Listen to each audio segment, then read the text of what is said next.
আল্লাহ রাব্বুল আলামিনের কোরআনের আয়াত যেমনি তেলাওয়াত শুরু হয়ে গেল, আবু জাহেলের কানের মধ্যে আগুন জ্বলে গেল। আবু জাহেল বারবার ডাক দেয়, কে এত জোরে রে, কে এত জোরে আমার কানে কোরআনের আওয়াজ শোনালো। ওর কি একটু চিন্তা করে না যে আবু জাহেলের গায়ে আগুন জ্বলে গেল? কোন জায়গায় এত জোরে জোরে কে কোরআন তেলাওয়াত করে একবার আমাকে দেখিয়ে দাও। লোকেরা বলল, আবু জাহেল রে, তুমি জানো না ওই যে আব্দুল্লাহ কোরআন তিলাওয়াত করে, বলে কোন জায়গায় তাড়াতাড়ি আমাকে দেখিয়ে দাও। আবু জাহেল এত জোরে দৌড় দিল, দৌড়ে যায় দেখে তার সামনে কোরআন তেলাওয়াত শুরু করে দিল। বলছে, কেন রে, তুমি কেন এত জোরে কোরআন তেলাওয়াত করো? বলে, কোরআন তেলাওয়াত করলে কি হবে? কলিজা যদি তোর বড় থাকে একবার কোরআন তেলাওয়াত কর, তোকে আমি বাবার নাম দেখিয়ে দিব। যেমনি কথা বললো আরো জোরে, যেমনি কোরআন তেলাওয়াত শুরু করে দিল, এত জোরে জোরে জোরে তর মারতে শুরু করলো। আব্দুল্লাহ ইবনে মাসউদের কানের উপরে এত জোরে চড় দিল, একটা চড়ের কারণে তার কানের পর্দা পর্যন্ত ফেটে গেল। বিশ্ব নবীর কাছে কাঁদতে কাঁদতে যা বলেন, ওগো দয়াল নবী, আমি তো কোনো অন্যায় করি নাই, আল্লাহ রাব্বুল আলামিনের কোরআন তেলাওয়াত করেছি গো নবীজি, এই জন্য এই কোরআনের জন্য আমাকে এভাবে চড় মেরে দিল। মক্কা জীবন। এবার দেখেন বাংলাদেশের মাটিতে এই কোরআনের তাফসীর হচ্ছিল। তাফসীরটা যেমনি হলো, মাইকিং শোনার পর বলছে, কার এত বড় কলিজা, কার কাছে তুমি অনুমতি নিয়েছো তাফসীর করার? কে তোমাকে এত বড় ক্ষমতা দিল? যেমনি বলেছে তাফসীর করলে কি হবে, বাংলাদেশের মাটিতে এই তাফসীরের মঞ্চের উপরে উঠে উঠে বক্তাদেরকে ছুরি দিয়ে জবাই করা হয়েছে। কথা বলেন ঠিক না বেঠিক? দোস্ত মিল আছে কি তাহলে? দেখেন মক্কা জীবন। বিশ্ব নবী আল্লাহ রাব্বুল আলামিনের কাছে দোয়া করেন, গো আল্লাহ, আল্লাহ গো, তোমার কোরআন তুমি নাজিল করেছো আল্লাহ, এমন একটা লোক আমি চাইছি যেই লোকটা যদি ইসলামের মধ্যে আছে তাহলে জোরে কোরআন তেলাওয়াত করবে, কেউ বাধা দিতে পারবে না গো আল্লাহ। আল্লাহ বলেন, নবী গো, আপনি বলেন কার কার প্রয়োজন আপনি মনে করেন? আল্লাহ নবী বলেন, গো আল্লাহ, দুনিয়াতে দুইটা মানুষের আমার দরকার আছে গো আল্লাহ। আল্লাহ বলেন, কারা রে? বিশ্ব নবী বলেন, 1 নাম্বার আবু জাহেলকে আমি চাই, 2 নম্বরে উমারকে আমার দলে চাই গো আল্লাহ।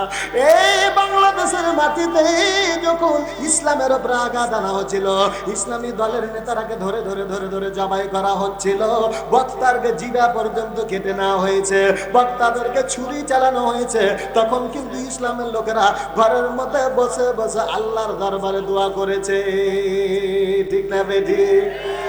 আল্লাহ বলেন, বান্দারে উদউনি নাস্তাজিব লাকুম, আল্লাহ বলেন, বান্দা তোমরা আমি আল্লাহর কাছে যদি চাও রে বান্দা, ও বান্দা আমার কাছে যা চাইবা আমি আল্লাহ তোমাকে তাই দান করে দিব। জোরে জোরে বলেন মারহাবা।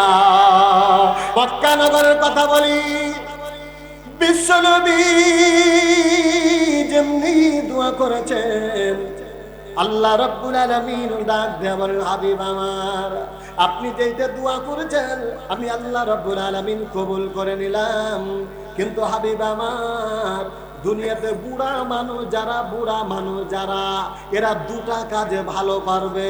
1 নাম্বার খালি খটখট খটখট করে কাশবে, 2 নাম্বারে একটু কষ্টতে পড়লে ভ্যান ভ্যান করে কাঁদবে। বুড়ার কাজ কি বলেন তো?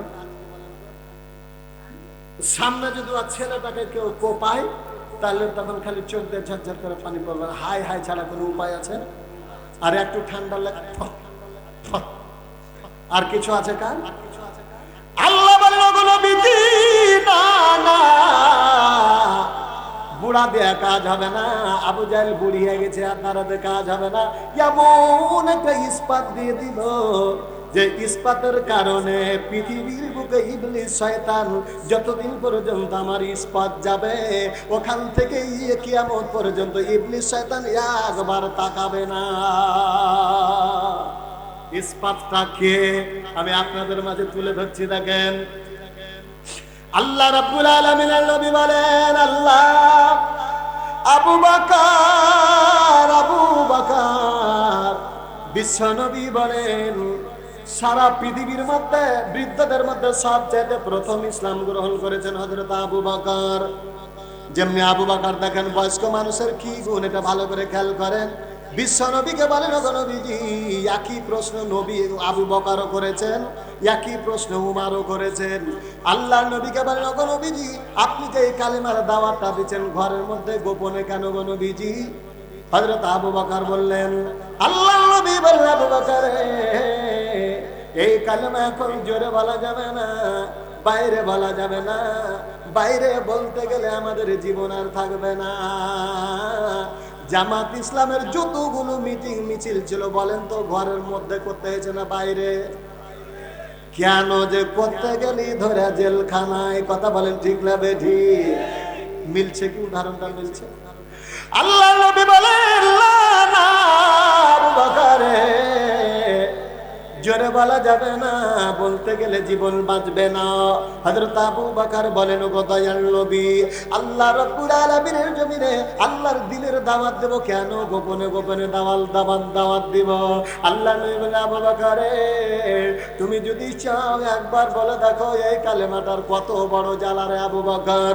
হযরত আবু বকর বিশ্ব নবীর কাছে অনুমতি লইয়া যেমনি কালেমার দাওয়াত দিতে শুরু করলেন, নিজের বংশের লোকেরা তাকে এত জোরে পিটুনি দিতে লেগেছে, মারতে মারতে মারতে দুনিয়ায় বেহুশ করে ফেলে দিয়েছে। হযরত আবু বকর রাদিয়াল্লাহু তাআলা আনহু খবর হয়ে গেল মক্কায় নিজের বংশের লোকেরা আবু বকরকে দুনিয়া থেকে মেরে ফেলে দিয়েছে, বিদায় করে দিয়েছে। আবু বকরের মা এমন একটা জিনিস, সন্তান মারা গেছে স্থির থাকতে পারে না, উনি দৌড় দেয়া বলে কোথায় রে আমার কলিজার টুকরা আবু বকরের লাশটা কোন জায়গাতে রয়েছে? দড়িয়ে গিয়ে দেখেছে হযরত আবু বকরের মাথা থেকে পা পর্যন্ত রক্তাক্ত হয়ে আছে, বেহুশে জমিনে পড়ে আছে। যেমনি আবু বকরের মা আবু বকরের মাথায় হাত দিয়া বলে বাবা আবু বকর কি হয়েছে রে বাবা? হযরত আবু বকর বলেন গো মা, একমাত্র কেবলমাত্র দুনিয়ার কাউরি আমি অন্যায় করি নাই, শুধু কালেমা পড়ার জন্য আমার বংশের লোকেরা আমাকে এরকম অন্যায় করলো। আবু বকরের মা বলেন বাবা রে আমি তো আগে বলেছি খবরদার ওই কালেমা পড়িস না রে বাবা, ওই কালেমার জন্য বিশ্ব নবীর নিজের চাচা পর্যন্ত তাকে অন্যায় করে কষ্ট দেয়, তুমি কেন কালেমাটা পড়তে গেলা রে বাবা? আল্লাহ নবীর সাহাবী হযরত আবু বকর রাদিয়াল্লাহু তাআলা আনহুর মাথায় তার মা হাত দিয়ে বলেন বেটা রে কেমন আছো রে বেটা? বলে ওগো মা আমি আর স্থির থাকতে পারি না, ততক্ষণ পর্যন্ত আমি সুস্থ হব না যতক্ষণ পর্যন্ত বিশ্ব নবী আমার কাছে না আসবে। বিশ্ব নবীর কাছে হযরত আবু বকর রাদিয়াল্লাহু তাআলা আনহুর মা দৌড় দিয়া বলে ওগো নবীজি আপনি কি শুনেছেন, আপনি শুনেছেন এই কালেমার জন্য, যেই কালেমার দাওয়াত আপনি দেন এই কালেমাটার জন্য আমার কলিজার টুকরাকে নিজের বংশের লোকেরা তাকে মেরে বেহুশ করে দিয়েছে। আল্লাহ নবী বলে কে গো তুমি? বলে আমি যে আপনার সাহাবী, প্রিয় সাহাবী আবু বকরের মা। আল্লাহর নবী বলে ওরে আবু বকরের মা আপনি বলেন আবু বকর কেমন আছে, আবু বকর কেমন আছে? আল্লাহর নবীকে বলল গো নবীজি আপনি তাড়াতাড়ি চলেন, আপনি যতক্ষণ পর্যন্ত না যাবেন আমার কলিজার টুকরা মানুষের সঙ্গে কথা বলে না। বিশ্ব নবী শুধু একবার জিজ্ঞাসা করলেন আবু বকর কি বেঁচে আছে? না তো হ্যাঁ বেঁচে আছে। বিশ্ব নবী দৌড় দিয়া হযরত আবু বকর এইভাবে কপালখানে যেমনি হাত দিয়েছেন, আল্লাহ নবী বলে আবু বকর তুমি কেমন আছো? আবু বকর বলছে হুজুর আল্লাহ নামের কসম করে বলি এতক্ষণ পর্যন্ত দেহে আমার অনেক ব্যথা ছিল, জ্বালা ছিল, আজকে আপনার হাত যখন আমার কপালে দিয়েছেন আমার যতগুলো জ্বালা যত যন্ত্রণা আল্লাহর রাস্তায় সব ভালো হয়ে গেছে। জোরে জোরে বলেন সুবহানাল্লাহ, লিল্লাহে তাকবীর। মাক্কি জীবনের অবস্থাটা দেখালেন। এবার বিশ্ব নবীকে আল্লাহ বললেন না না মক্কায় থাকা লাগবে না, মদিনার দিকে যাওয়া লাগবে। মদিনার সঙ্গের সাথে হযরত আবু বকর যেতে যেতে যেতে পাহাড়ের গুহার মধ্যে অবস্থান করছেন। আবু জাহেলের দলের লোকেরা যখন ঘিরে নিয়েছে, আল্লাহর নবীকে বলেন, ওগো নবীজি, মনে হয় আর বেশি দিন বাঁচবো না। আবু বকর বলছেন, কেন জানেন? যে বয়স্ক মানুষ, বুড়া মানুষ। আল্লাহর নবী বলেন, আবু বকর কি ব্যাপার? হুজুর, কোনো ব্যাপার নাই। আপনি কি পায়ের আঘাত শুনতে পাচ্ছেন? এই গুহার উপরে চতুর্দিকে কাফেররা আমরাকে ঘিরে ফেলেছে। আল্লাহ রাব্বুল আলামিনের আয়াতটা বিশ্ব নবী তেলাওয়াত করে বলেন, লা তাহজানু ইল্লাল্লাহ মানা। আল্লাহ রাব্বুল আলামিনের নবী বিশ্ব নবী বলেন, আবু বকর, আমাদের কোনো চিন্তা নাই। এই গর্তের মধ্যে আমরা শুধু দুইজন নয়, আমাদের সঙ্গে আল্লাহ রয়েছে। জোরে বলেন সুবহানাল্লাহ। ভাইরা আমার, বাবাজিরা আমার, বিশ্ব নবী তাহলে এখান থেকে চলে গেলেন মদিনায়। মদিনায় চলে যাচ্ছেন। আবু বকর তাহলে প্রথমে একবার মায়ের খেলেন, রাস্তা একবার ভয় খেয়ে গেছেন, কারণ বয়স যে বেশি হয়ে গেছে, বুড়া হয়ে গেছে। মদিনায় চলে গেলেন। হযরত ওমর ফারুক রাদিয়াল্লাহু তাআলা আনহু বিশ্ব নবীর কাছে যেমনি যাচ্ছেন, আল্লাহর নবী বলেন, আল্লাহর নবীকে হযরত আবু বকর ডাক দিয়ে বলেন, নবীজি গো, এতক্ষণ পর্যন্ত বাঁচতে পেরেছি, এখন মনে হয় আর বাঁচতে পারবো না গো নবীজি। আল্লাহর নবী বলেন, আবু বকর, কি ব্যাপার, কেন ভয় করতেছে রে আবু বকর? বলছে, হুজুর, সামন দিকে দেখেন তো। কি? নবীজি গো, সামনে অন্য কেউ নাই, উমার নামক বাঘ আসতেছে, বাঘ আসতেছে। এ বাঘের সামনে আর আমাদের বাঁচার কোনো উপায় নাই। বিশ্বনবী হযরত আবু বকরকে বলেন, উমার রে, উমার ও আবু বকরকে বলেন, আবু বকর, তুমি যে উমারের বাঘের কথা বলছো, চিরদিন উমার চলে তরবারিটা উপরে করে নিয়ে যায়। আজকে উমারের দিকে নজর করে দেখো, ওই উমারের তরবারিটা উপর দিকে নয়, উপর দিকে নয়, আজকে তরবারিটা নিচু করে নিয়ে এসেছে। চিন্তা করো না রে আবু বকর। বিশ্ব নবীর কাছে হযরত আবু বকর যেমনি চলে গেলেন, বিশ্ব নবীর কাছে এরকম করে তরবারিটা চালিয়ে দেয়া বলেন, ওগো নবীজি, ওগো দয়াল নবী, এই তরবারিতে আমি আপনার মাথাটা কাটার জন্য এসেছি। আজকে আমি মাথা দিয়ে দিলাম, এই তরবারি আমি আপনাকে দিয়ে দিলাম, আপনি জি ভরে আমার মাথাটা কেটে আপনি ব্যবহার করুন। আল্লাহ রাব্বুল আলামিনের নবী বলেন, কি ব্যাপারে ওমর, কি ব্যাপার, তোমার মনের গতিটা কেন এরকম হলো? আল্লাহ নবীকে ডাক দিয়ে বলেন, ওগো নবীজি, আমি এত বড় অন্যায় করেছি, কি করলে পারে আমি এখান থেকে মুক্তি পাই গো নবীজি? আপনি বলেন, আজকে আপনি যা বলবেন আমি উমার তাই করতে রাজি আছি গো নবীজি। আল্লাহ নবী বলেন, উমার রে, একটাই পথ শুধু বলতে হবে, লা ইলাহা ইল্লাল্লাহু মুহাম্মাদুর রাসূলুল্লাহ। বিশ্ব নবী যেমনি শিখিয়ে দিলেন, উমার বলেন, ওগো নবীজি, দেখি দেখি দেখি আপনার রহমতের হাতটা আমার দিকে দেন। বিশ্ব নবী যেমনি হাতটা পাতিয়ে দিলেন, বিশ্ব নবীর হাতে হাত দিয়া বলেন, নবীজি গো, আশহাদু আল্লা ইলাহা ইল্লাল্লাহু ওয়াহদাহু লা শারীকা লাহু ওয়া নাশহাদু আন্না মুহাম্মাদান আবদুহু ওয়া রাসূলুহু। কালেমা পড়ে নিলেন। কালেমা পড়লেন কে বলেন তো দেখি, একবার জোরে বলেন কে? হযরত ওমর বলেন, নবীজি গো, এই যে আবু বকর বলেছেন, ওগো নবীজি, আপনি যে নবী, তো কালেমাটা কেন আপনি পড়েন না? আবু বকর পড়েছেন, মায়ের খেয়ে গেলেন।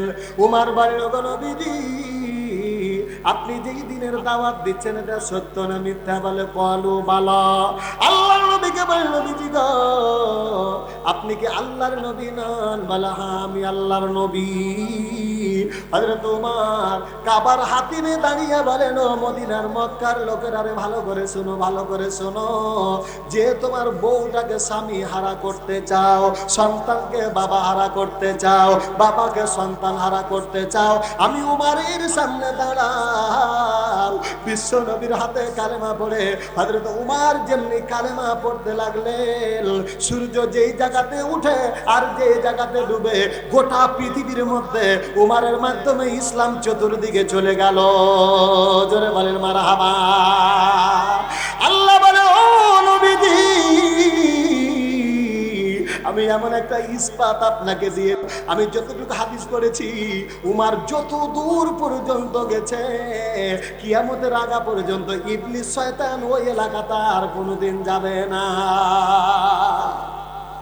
যুবক, এই দেখেন বাংলাদেশের অনেকগুলো বুড়া চেষ্টা করেছিল যে বাংলাদেশে যে 41 সাল পর্যন্ত সময় দিয়েছিল, গদি লড়বে না, লড়বে না, লড়বে না। সুসময়ের বন্ধু অনেক, সুখের সময় পাওয়া যায়, অসময়ের বন্ধু ভাইজান আল্লাহ ছাড়া কেউ নাই। ঠিক না? দেখেন কতটা বেড়ি বেড়ি গন্ধ করছিল, ছুঁচার গায়ে চেটেওয়ার নিজের গায়ে গন্ধ করছিল। কিছু বললে বলবে, জানিস আমি কোন দল করি? আমি আওয়ামী লীগ করি। কথা বলেন ঠিক না বেঠে? দেখেন ওই বাহাদুরি দলটা খালি বুবু পালিয়ে গেছে, সঙ্গে সঙ্গে ওর দলের গন্ধ হারিয়ে গেছে। ঠিক না বেঠি? তাহলে সুসময়ের বন্ধু অনেক, সুখের সময় পাওয়া যায়, অসময়ের বন্ধু ভাইজান আল্লাহ ছাড়া কেউ নাই। সারা বাংলাদেশের সমস্ত দলেরা ইসলামের বিরোধিতা করেছিল। বলেন তো ইসলাম আছে না? না। হযরত ওমর ফারুক কেমন ইস্পাত, কেমন ইস্পাত, ঠিক ওই ইস্পাতের মতো আল্লাহ রাব্বুল আলামিনের বান্দারা এই বাংলাদেশের মাটিতে, ওই যুবক আল্লাহ রাব্বুল আলামিন বলেন, যুবকেরা রে, একটা মহিলা ডানা বেনে বাংলাদেশের মানুষের উপরে ভর করে আছে রে। যুবকেরা যাও, যাওয়ার পরে খুঁটিটা একটু আস্তে করে ঝাঁকি দাও। এমন ঝাঁকি দিল দিল্লি যায়া পড়ে গেল। জোরে বলেন ঠিক না বেঠি? ঝাঁকিটা কার? না না না না, যুবকের। জোরে বলেন কাদের? তাহলে এই যুবক যারা আছো, তারা ইসলামের পক্ষে রাজি আছো কিনা? কারা কারা রাজি? একবার দুইখানা হাত তুলে জোরে বলেন লিল্লাহে তাকবীর। একবার লাগান জোরে নারায়ে তাকবীর। কষ্ট হচ্ছে নাকি আপনাদের? এই যে যুবক, একদিনকার কথা আমি বলি, বিশ্বনবী সাহাবীদের জন্য বিশ্বনবীর যেমন দরদি, হযরত ওমর ফারুক রাদিয়াল্লাহু তাআলা আনহু বিশ্বনবীর উম্মতের জন্য কেমন দরদি ছিল। একদিন জিবরাইল আলাইহিস সালামকে আল্লাহ রাব্বুল আলামিন বলেন, জিবরাইল রে, তুমি কি আমার উমারকে চিনো? বলে জি চিনি। বলে তুমি কি চিনো? কিছুই চিনো না। উমারের শক্তিটা একটু দেখে নাও। বলে কি হয়েছে? বলে উমারকে পাথরটা দিয়ে দাও। হযরত উমারকে বলেন, উমার রে, তুমি এই পাথরটা একটু চালিয়ে দাও। হযরত উমার ফারুক রাদিয়াল্লাহু তাআলা আনহু মদিনার আস্তে করে এরকম করে খানিক পাথরটা চালিয়ে দিয়েছে। হযরতে উমার যেমনি পাথরটা চালিয়ে দিয়েছে, বিশ্ব নবীর সাহাবী হযরত উমারকে জিবরাইল আলাইহিস সালাম বলেন, উমার রে, পাথরখানি যেখানে পড়েছে কি আছে আপনি কি আমার কাছে জানতে চান? বলে কি আছে বলে দাও, বলে দাও। বলে ওরে উমার, এই পাথর যত দূর পর্যন্ত পড়েছে রে, এর ভিতরে যতগুলো কবর হবে, আল্লাহ রাব্বুল আলামিন কবরের আযাব কোনোদিন নিবে না। হযরত উমার বেহুশ হয়ে গেলেন। আল্লাহ রাব্বুল আলামিনকে ডাক দিয়ে আফসোস করে বলেন, আল্লাহ গো, আগে যদি আমি জানতাম এত জোরে পাথরটা চালাতাম, সূর্য যেখানে উঠে সেখান থেকে ডুবা পর্যন্ত আমি উমার পাথর ওখান থেকে পৌঁছে দিতাম। জোরে জোরে বলেন সুবহানাল্লাহ। বলেন যুবকের বেশি দাম আছে না নাই? যুবক আসল প্রত্যেকটা জিনিস যা করবে যুবকরাই করবে। আর বড় গলার কাজ তবে হ্যাঁ, আর আপনারা মনে কিছু নেবেন না, একদিন আপনারা তো যুবক ছিলেন, ছিলেন না? এখন আপনাদের হিংসা করতে হবে না, খালি ওদের জন্য দোয়া করতে হবে। আপনাদেরকে বসে বসে দোয়া করতে হবে যে বাবারা চালাও, তোমাদের পিছনে আছি, ওটারও দরকার আছে, আছে না? রাজি আছেন তো আপনারা? তাহলে এবার চলে যাই। আমার মা বোনেরা, আমার মা বোনেরা চিন্তা করছে না, হারে যুবকেরা কত দেখিয়ে দিল আমাদের কি কি রয়েছে রে। আমাদের দেখেন, আমাদের মা বোনদের যেটা রয়েছে, বিশ্বনবীকে আমার আল্লাহ রাব্বুল আলামিন বলেন, ওগো নবীজি, আপনার যখন পকেটে কোনো দুটা পয়সা ছিল না, পথের মধ্যে ছোট বাচ্চাগুলো, আপনার সঙ্গে ছোট বাচ্চাগুলো যখন আপেল খায়, কমলা খায়, বেদানা খায়, তখন শুধু আপনার চোখের পানি পড়ে আর আল্লাহকে বলেছেন, ওগো আল্লাহ, আজকে আমার পকেটে টাকা নাই, আমার অমুক ভাইয়ের তো দেখেছি গায়ের জামাটা সুন্দর, আমার জামাটা কেন সুন্দর নয়? অমুক যে ঘরখানে শুতে পারে, ওই ঘরখানটা তো কত সুন্দর, আমি যে ঘরে যাই, ঘরে তো কোনো থাকার ব্যবস্থা নাই।